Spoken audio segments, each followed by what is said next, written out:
आजपर्यंत फक्त स्वतःपुरतंच राजकारण केलं. माझ्याशिवाय दुसरीकडनं आमदार येताच कामा नये हे आम्हाला उशिरा कळलं. स्वतः यायचं आणि बाकीचे पाडापाडी करायची. आता यालाच पाडायचं. कारण एक शिवसैनिक म्हटल्यानंतर एक वेगळेपण असतं, हिम्मत आहे, विश्वास आहे, नीतिमत्ता असते, चारित्र्य असतं. या सगळ्यावरती यांनी बोळा फिरवला. गद्दारी फक्त उद्धव ठाकरेशी केली नाही, शिवसेनेशी केली, तुमच्याबरोबर केली, बंजारा समाजाबरोबर केली. आणि पुन्हा हे टिकोजीराव मतं मागायला मोकळे. म्हणजे मला लाज वाटत होती त्या काळामध्ये ज्या प्रकारचे आरोप त्यांच्यावरती झाले होते. आणि हे आरोप झाल्यानंतर ते चौकशी होईपर्यंत मी बाजूला त्याला बसूच शकत नाही. कारण छत्रपती शिवाजी महाराजांना दैवत मानणारे आपण सगळे हे एवढे घाणेरडे आरोप झाल्यानंतर चौकशी करायची नाही. जर पाप केलं नाही ना तर चौकशी होऊ दे ना. पण तेव्हा हे मिंदे माझ्या मागे लागले होते. नाही नाही आपला आहे, आपला आहे, आपला आहे. अरे म्हटलं आपला असला तरी त्यांनी जर गुन्हा केला असेल तर गुन्हा एवढा वाईट आहे. म्हणलं मी नाही हे सहन करू शकत, म्हणून काढून टाकला मंत्रिमंडळातून. मग त्याच्यानंतर ते मिंदे आणि कंपनीनी यांना साफ करण्यासाठी गद्दारी करून सरकार पडलं. आणि मला आश्चर्य वाटते भाजपाचं पण. म्हणजे आता मोदी इकडे आले की नाही प्रचाराला कल्पना नाही. आले होते नाही, येतील आणि ते त्याला मांडीवरती पण घेतील. कारण कर्नाटकामध्ये तिथे असाच एक माणूस आहे, प्रज्वल रेवण्णा. नाव ऐकलं ना? अगदी हजारो महिलांची त्यांनी आयुष्य उद्ध्वस्त केली. मोदीजी तेव्हा लोकसभेला तिकडे गेले होते आणि त्यांनी सांगितलं होतं की प्रज्वल रेवण्णाचे हात बळकट करा. कशाला? महिलांवरती अत्याचार करा ना. याचे हात बळकट करा म्हणजे आणखीन अत्याचार करेल. हे असं दळभद्रे आमचं हिंदुत्व नाही. आमचं हिंदुत्व स्वच्छ आहे. जे छत्रपती शिवाजी महाराजांनी शिकवलं तेच आमचं हिंदुत्व आहे. आणि मी समाजाशी गद्दारी केली एवढ्यासाठी बोलतोय की तुम्हाला सगळ्यांना कल्पना आहे. मधल्या काळामध्ये बातम्या आल्या, तुमच्यापर्यंत पोहोचल्या, या मतदारसंघात पोहोचले की नाही. मुंबईच्या जवळ महाराष्ट्र सरकारने सेवालाल महाराज संस्थेला मुंबईत एक जमीन दिली होती. सेवालाल महाराजांसाठी, माझ्या बंजारा समाजासाठी. ती जमीन सुद्धा यांनी हडपली. ही जमीन पण हडपली. मग कुठे तुमची भक्ती? कशाला तुम्ही करता सेवालाल महाराजांचं गुणगान? नाव महाराजांचं पण ढापायचं यांनी. आणि मग तिथल्या संस्थेने तक्रार केल्यानंतर मग यांनी सांगितलं असं काही नाही, ज्याला पाहिजे त्यांनी घेऊन टाका. मग हे तुला माहिती होतं तर आधी लुडबुड केलीस का? आता आपलं सरकार आल्यानंतर मी पहिली ती चौकशी करणार आहे. पहिली चौकशी ती करणार. कारण इकडचा बंजारा समाज आहे, गोरगरीब आहे, त्याला काही कळत नाही. त्याला असं वाटतं की हा आपला मसीहा आहे. अरे मसीहा असल्याचं दाखवतोय, पण तुमचा दुरुपयोग करून स्वतःच्या तुंबड्या भरतोय, हे लक्षात घ्या जरा. अशी लोकही, अरे ज्या शिवसेनेने याला 10 वर्ष मंत्री केला तो शिवसेनेशी गद्दारी करू शकतो, शिवसेना नावाच्या आईशी गद्दारी करतो, तो समाजाशी गद्दारी नाही करू शकत. केलीच त्यांनी गद्दारी. बरं 10 वर्ष जवळपास मंत्री होते ना, काय केलं तुमच्या या वॉर्डामध्ये? काय केलं सांगा. काय एकाचं तरी काम केलं असेल मला हात वर करून सांगा. हो आमचं काम केलं, मला नोकरी लावली, मला पाणी दिलं, रस्त्याची कामं केली, MIDC आणली, रोजगार आणला. मग मंत्रीपद उभवलं कशाला? 2.5 वर्ष तर मीच मुख्यमंत्री होतो. करोनाचा काळ होता, पण करोनाच्या काळात सुद्धा काही विकासाची कामं आपण अडवली नव्हती. अनेक कामं आज जे बोंबलतायत की हे म्हणे स्थगिती सरकार होतं. जर का मी स्थगिती देऊन अडवून बसलो असतो तर अनेक कामं आपलं सरकार पाडल्यानंतर ज्याची उद्घाटनं दणादणा केली ती कामच झाली नसती. मग मी स्वतः मुख्यमंत्री असताना आणि हा मंत्री असताना आपल्या वॉर्डामध्ये चांगलं एखादं तरी काम यांनी माझ्याकडनं करून का घेऊ शकला नाही? याचं काय उत्तर तुम्ही जनतेला देताय? कारण तुम्हाला काय वाटेल की अहो तुम्ही सांगते पण तुम्ही 2.5 वर्ष मुख्यमंत्री होतात. होतोच ना मी, पण 2.5 वर्षामध्ये हा माझा सहकारी होता, हा सहकारी होता. अनेक जण जसे माझे बाकीचे करोना काळात सुद्धा त्यांनी त्यांच्या वॉर्डमध्ये कामं करून घेतली. जे आपलं सरकार पाडल्यानंतर या मिंध्यानी तिथला निधीच थांबवून टाकला. मग इकडे सुद्धा भरपूर प्रमाणात निधी दिलाय. गेलाय कुठे, गेले कुठे पैसे? मग आता त्या पैशाची पोती उघडी होतील. आता कदाचित असं म्हणतात की पैसा वाटप होईल, पण तुम्ही तुमचं आयुष्य विकणार आहात का? तुम्ही तुमच्या मुलाबाळांचं भवितव्य विकणार आहात का? बाकी बोलायला काय जाते की आम्ही याव करून त्याव करू. कदाचित इकडे मोदी पण येतील, शहा पण येतील. मी प्रत्येक सभेत मुद्दामून हा मुद्दा घेतोय. याचं कारण ज्या मुद्द्याचा, ज्या विषयाशी महाराष्ट्राच्या निवडणुकीशी संबंध नाही तरी देखील ते वारंवार आणतायत. मग मला वारंवार सांगावं लागतंय की ह्या मुद्द्याचा या महाराष्ट्राच्या निवडणुकीशी संबंधच नाहीये.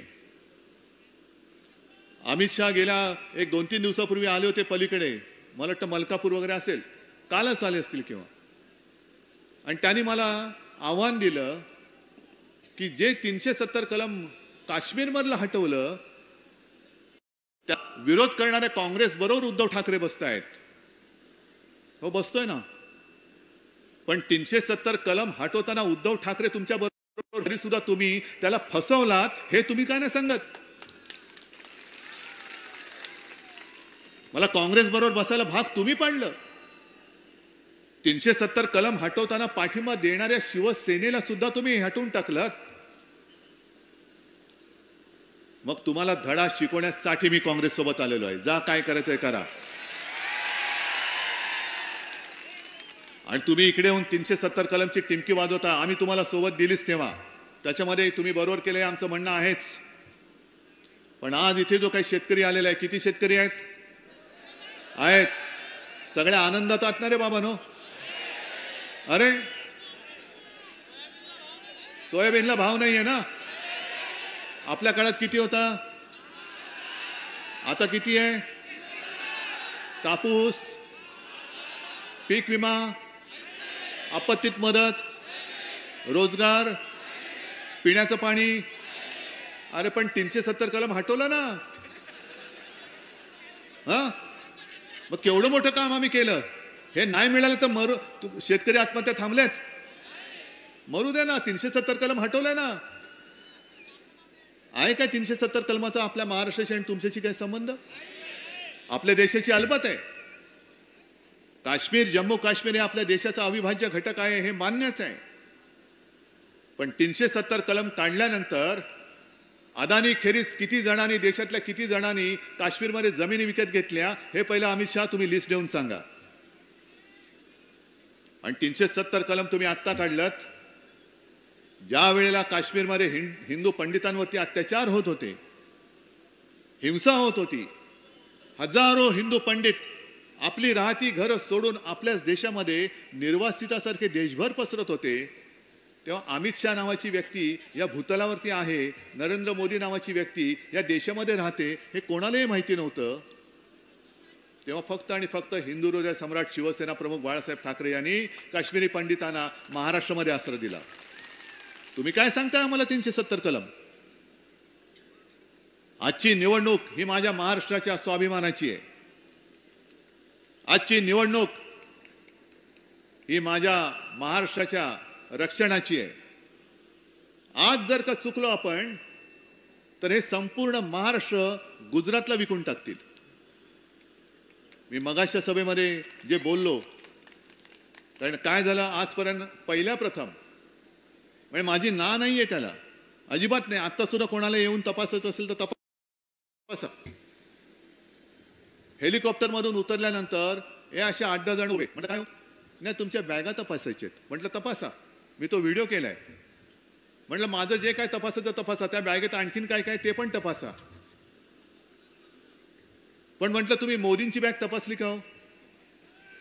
शहांची बॅग तपासता, मिंद्याची बॅग तपासता, गुलाबी जॅकेटची तपासता, मग तिसरा कोण राहिला?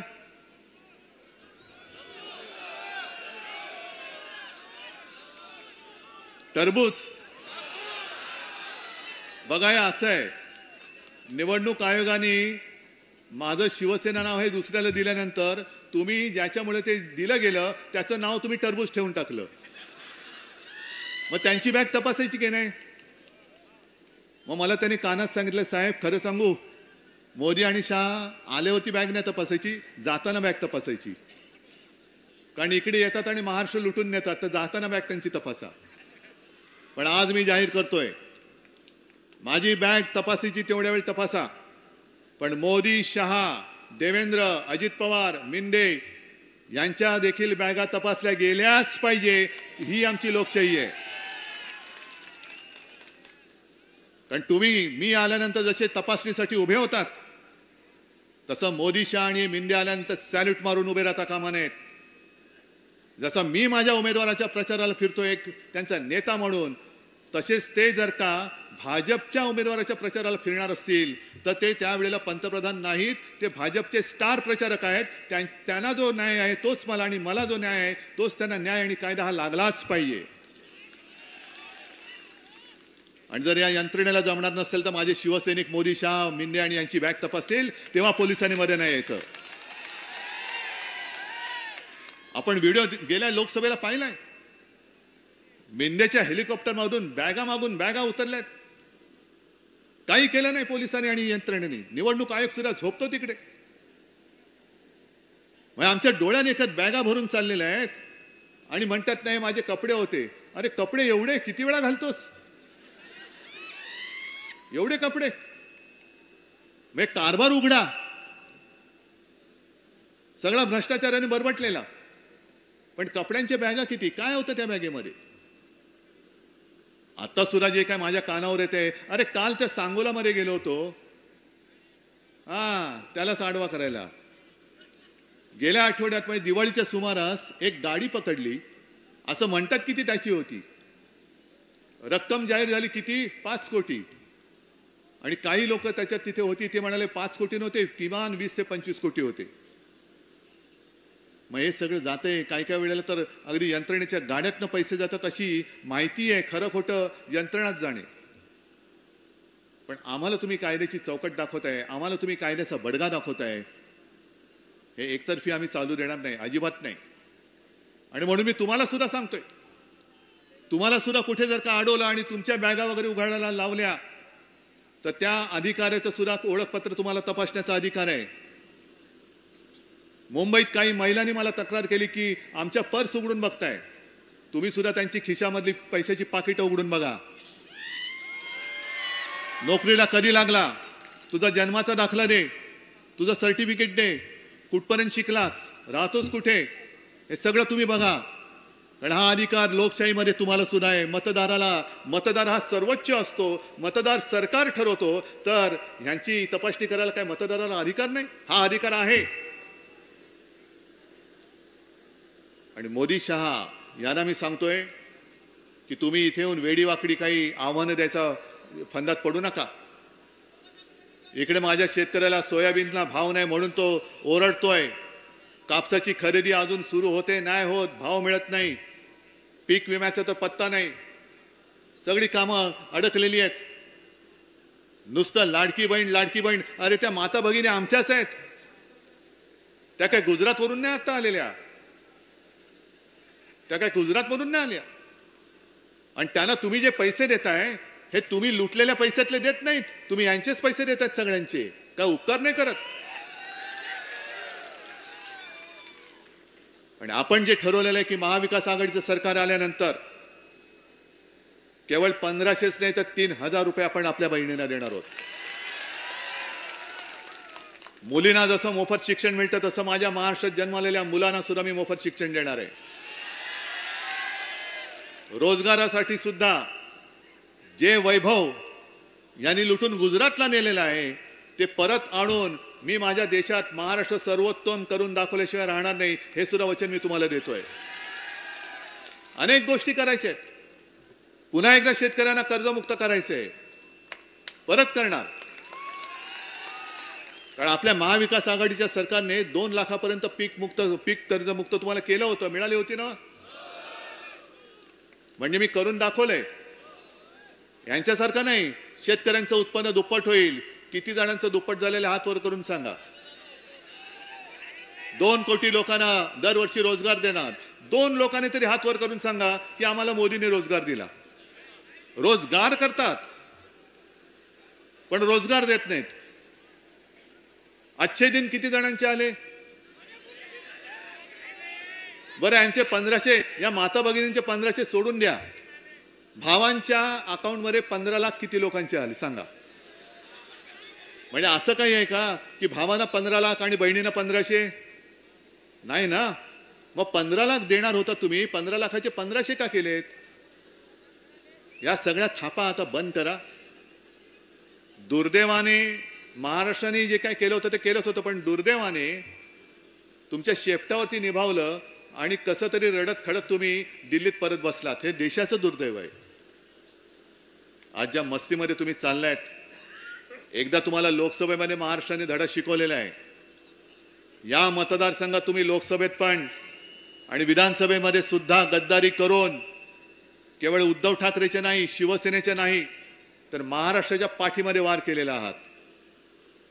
आणि दर वेळेला दर सभेमध्ये, म्हणजे मला बरं वाटतं की देशाचे पंतप्रधान विश्वगुरु यांचं भाषण उद्धव ठाकरेवरती बोलल्याशिवाय पूर्णच होत नाही. बघा केवढा महत्वाचा आहे. मी आहे की नाही, आपला वट आहे की नाही? अमित शहाचं सुद्धा उद्धवजी,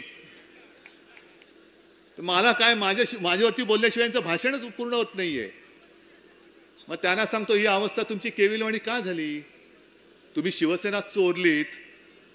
शिवसेनेचं नाव तुमच्या शासनाच्या यंत्रणेने दुरुपयोग करून तुम्ही दुसऱ्याला दिलं. एक न्यायमूर्ती आता 2.5 वर्ष तिकडे बसले होते, काहीही न करता नुसतं ताशेरे जोडले, भाषणं दिली, लेक्चर दिली, पण न्याय नाही दिला. आणि मग जाता जाता एक 8-15 दिवस आधी सांगितलं की तो राम मंदिराचा निर्णय घेताना काय करायचं कळत नव्हतं. मी मग यमाई देवीच्या मंदिरात गेलो आणि यमाई देवीने मला बुद्धी दिली. आम्हाला आधी कळलं असतं तर आम्ही त्यांच्याकडे जाण्यापेक्षा आधी यमाई देवीचकडे गेलो असतो. मग कशाला तुम्ही बसला होता तिकडे खुर्ची उभवायला? 2.5 वर्ष झाली तरी सुद्धा लोकशाही या देशामध्ये जिवंत राहणार आहे का मरणार आहे ह्याची कोणालाच काही पडलेली नाही. इतर सगळे निर्णय मी काय कमी महत्वाचे असं म्हणत नाही, पण मूलभूत जो काही गाभा आहे आपला संविधानाचा तो तोडला जातोय, तोडला गेला, तो मोडला गेला, हे तुम्ही सुद्धा मान्य केलं. तरी देखील झालं तर ती टर्म संपली. आणि आज देखील शिवसेना नाव कोणाचं, चिन्ह कोणाचं याचा फैसला होत नाही. पण आज मी तुम्हाला सांगतो, चिन्हाचा फैसला काय व्हायचा तो होईल, पण मी कोणत्याही परिस्थितीत शिवसेना हे नाव दुसऱ्याला दिलेलं मानणार नाही. निवडणूक आयोगाचा तो अधिकार मला मान्य नाही. निवडणूक आयोगाच्या मर्यादेत त्याने राहावं. त्यांच्या नियमानुसार आम्ही निवडणुका लढतोय की नाही ते बघावं. पण याच्या पोराचं नाव त्याच्या पोराला, पोराचं नाव त्याच्या पोराला, तुम्ही कोण आमचे बापजादे नाही लागत. शिवसेना ही आपलीच आहे. ज्याचं नाव माझ्या वडिलांनी आणि माझ्या आजोबांनी ठेवलेलं आहे, निवडणूक आयुक्ताच्या आजोबांनी नाही ठेवलेलं.